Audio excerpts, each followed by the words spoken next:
Hey everyone, welcome back to our channel. I'm David. And I'm Sophia.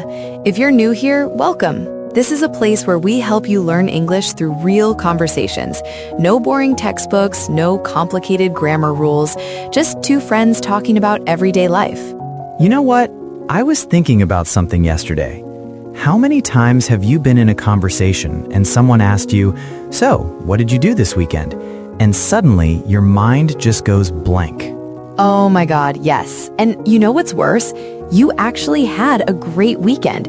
You did things, you went places, but when it's time to talk about it in English, everything just disappears from your brain.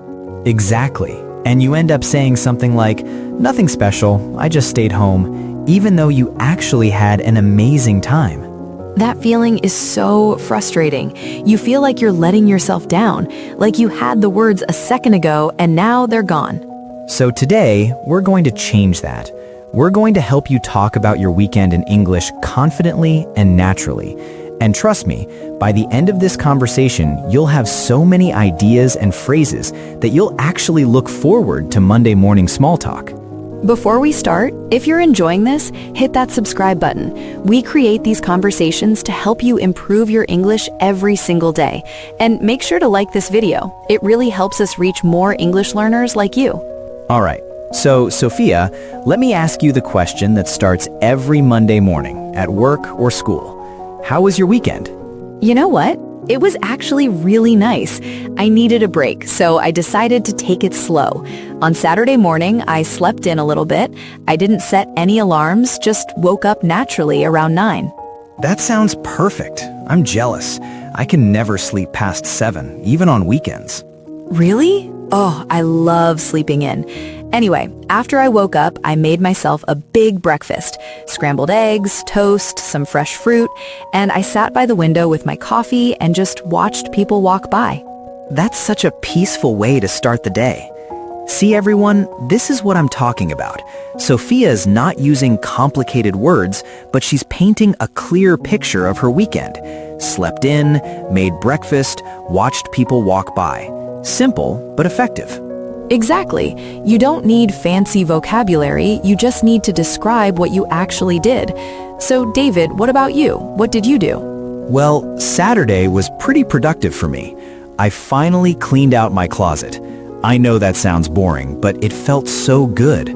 I found clothes I forgot I had. Oh, I need to do that too. Did you throw anything away? Yeah, I donated a bunch of stuff. Old shirts, jeans that don't fit anymore. It was like a mini therapy session. Very satisfying. I love that feeling. Okay, so let's pause here for a second. Notice what we're doing. We're not just listing activities, we're adding little details. David didn't just say, "I cleaned my closet." He said it felt good, he found old clothes, he donated stuff. These details make the conversation interesting. Yes, and here's a tip for all of you. When someone asks about your weekend, think about 3 things: what you did, how you felt about it, and maybe one small detail that makes it memorable. Perfect formula. And don't worry if you make mistakes. The goal is to communicate, not to be perfect. We all make mistakes, even native speakers. Absolutely. Okay, so after I cleaned my closet, I met up with a friend for lunch. We went to this new cafe downtown. Oh, nice. What did you have? I had a chicken sandwich and iced tea. Nothing fancy, but the place had such a cool vibe. Lots of plants, good music. We ended up staying there for like 2 hours just talking. 2 hours? You guys must have had a lot to catch up on. We did. We haven't seen each other in months, so there was a lot to talk about. Work, life, everything. See, this is important, everyone. In English, we use phrases like catch up on, hang out, meet up. These are super common when talking about spending time with friends. Don't overthink it, just use them naturally. Right, and if you're not sure which phrase to use, start simple. You can always say, "I saw my friend," or "I spent time with my friend." That works perfectly fine. Exactly. Now, what about Sunday? Did you do anything fun? Sunday was more relaxed. I went for a run in the morning, just a short one, maybe 30 minutes. Then I came home, took a shower, and spent most of the afternoon watching a series on Netflix. What series? A crime documentary. I'm obsessed with those lately. Oh, me too. They're so addictive. Okay, so let me share what I did on Sunday. I actually went to the park with my sister. We took her dog for a walk. That sounds fun. How long were you there? About an hour. The weather was perfect. Sunny, but not too hot. We sat on a bench for a while, just talking and watching the dog play with other dogs. I love days like that. Just simple, relaxed, no pressure. Exactly. And then in the evening, I cooked dinner. I tried a new recipe I found online, pasta with garlic and cherry tomatoes. How did it turn out? Pretty good, actually. I was nervous because I'm not the best cook, but it was delicious. I even impressed myself. Nice. Okay, everyone, let's talk about something important. A lot of English learners feel nervous talking about their weekend because they think their weekend wasn't interesting enough. But here's the truth. You don't need an exciting weekend to have a good conversation. Yes, David cleaned his closet. I walked a dog. These are normal, everyday things. But when you add feelings and details, they become interesting. That's the secret. And if you really didn't do much, that's okay too. You can say, I had a quiet weekend. I just stayed home and relaxed. That's a completely normal answer. No one expects you to climb a mountain every weekend. Right. And here's another thing. If you want to keep the conversation going, ask questions back. If someone tells you about their weekend, say something like, that sounds nice, or what did you do after that? It shows you're interested. Good point. Conversations are a two-way street. It's not just about talking, it's about listening and responding too. Okay, before we continue, don't forget to comment below and tell us what you did this weekend. We read every single comment and we love hearing from you. And make sure to follow our lip sync. A lot of people tell us our lip sync is super accurate and it really helps with pronunciation. So watch our mouths, listen to the words, and practice along with us. All right, let's keep going. David, let me ask you this. What if someone had a bad weekend? How do you talk about that in English without sounding too negative? Good question. Honestly, it's okay to say your weekend wasn't great. You can say something like, my weekend was a bit rough, or I didn't have the best weekend. Yeah, but you don't have to go into too much detail if you don't want to. You can keep it short and then change the topic. Exactly. For example, you could say, my weekend was okay, nothing special. I was feeling a bit tired, so I mostly rested. And then you can add, but I'm feeling better now, ready for the week. That's a good way to handle it. You're being honest without bringing down the mood of the conversation. And then you can shift the focus by asking about the other person's weekend.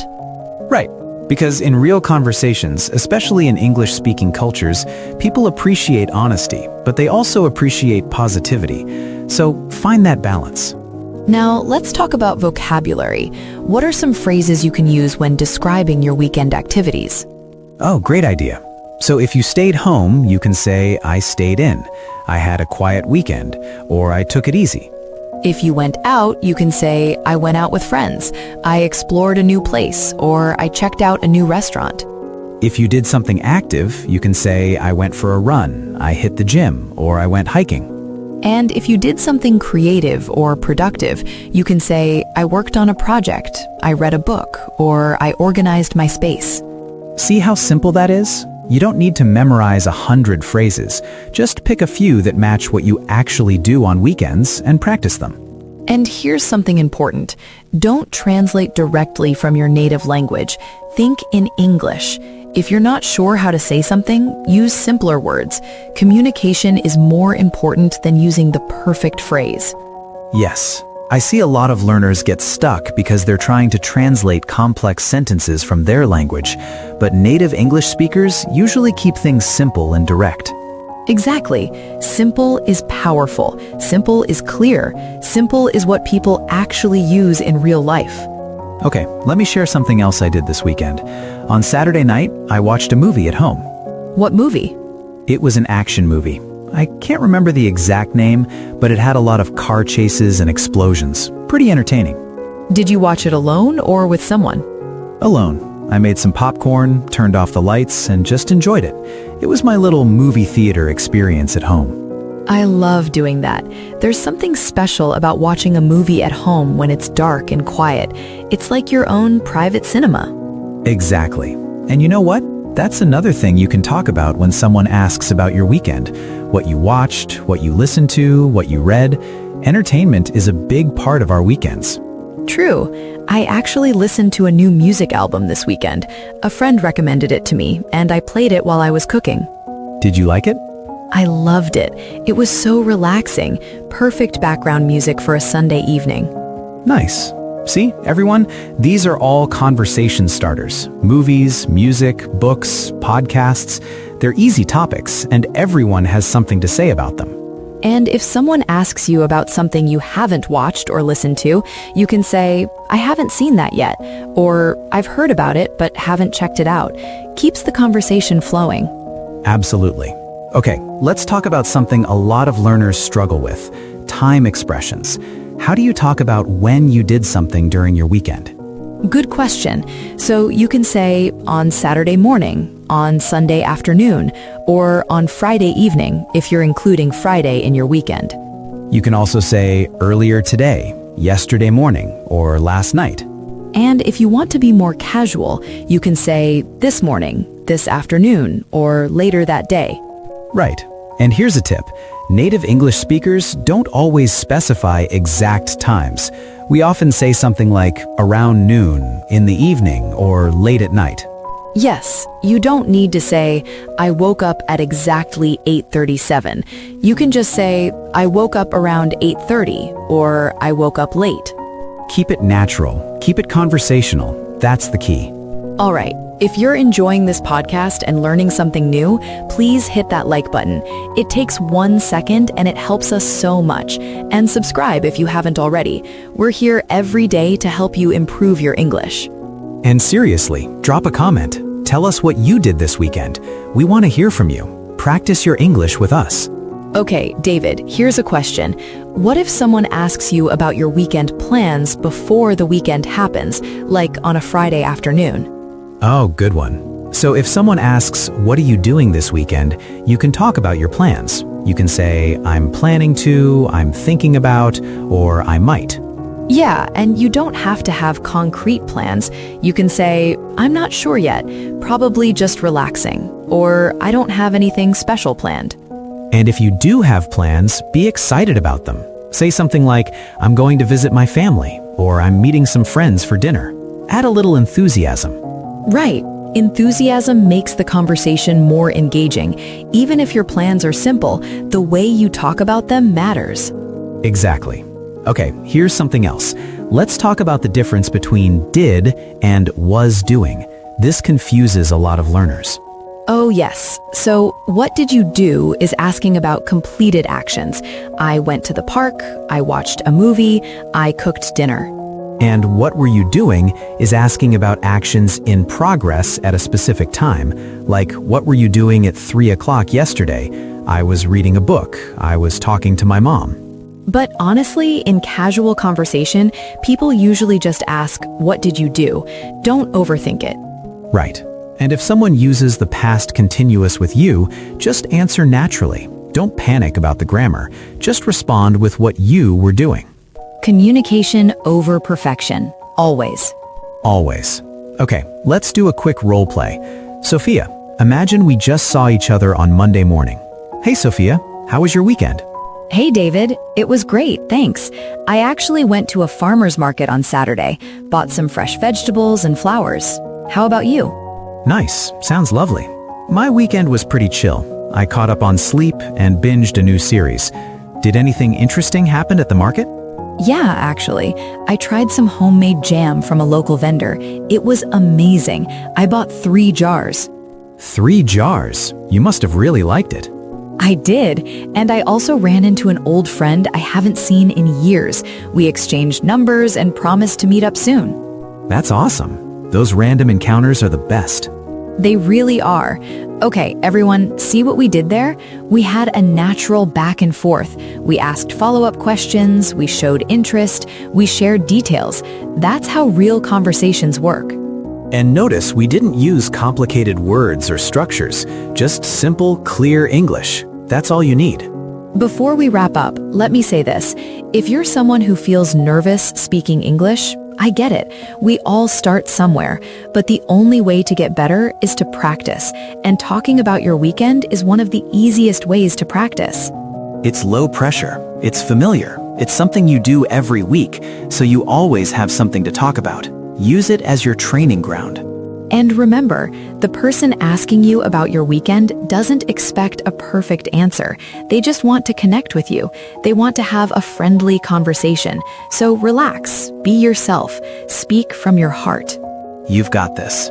Every conversation is a step forward. Every mistake is a lesson.